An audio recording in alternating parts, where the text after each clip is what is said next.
Yes, hello, good evening mga boss. Kape tayo, napaaga yung pagkape natin kay paring 7-Eleven. Nadaanan kasi natin yung kape dito, yung 7-Eleven. Nadaanan kasi natin yung 7-Eleven dito sa may Camarin Road. So ito, napakara tuloy tayo na pagkape ni paring 7-Eleven. Alright, grabe, sarap. Sarap talaga ng kape ng 7-Eleven.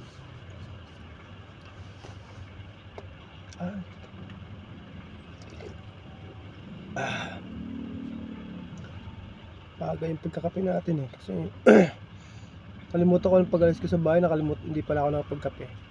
So kape muna tayo pampagising mga brad. Mapabuhay ng dugo. Kape mo, i-share ko lang pala na malis ako ng bahay sa Bignay. Excuse me. Gumapang ako hanggang papuntang Mindanao Avenue. Kaso pagdating ko ng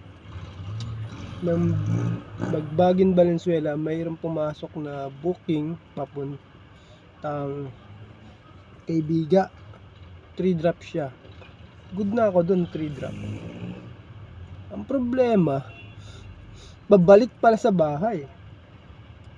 Ang baba, Lawang Bato, at saka rito sa Saranay.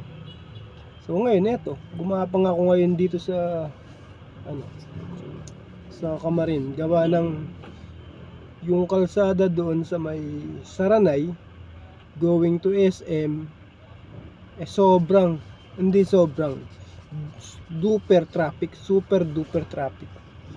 Kaya ito, tumakas tayo sa traffic. Pahinga muna tayo dito sa ating paboritong kapihan sa 7-Eleven. And then relax konti. Maya bukas tayo para sa panibagong gera. Alright mga ka-grab, God bless and ingat parate.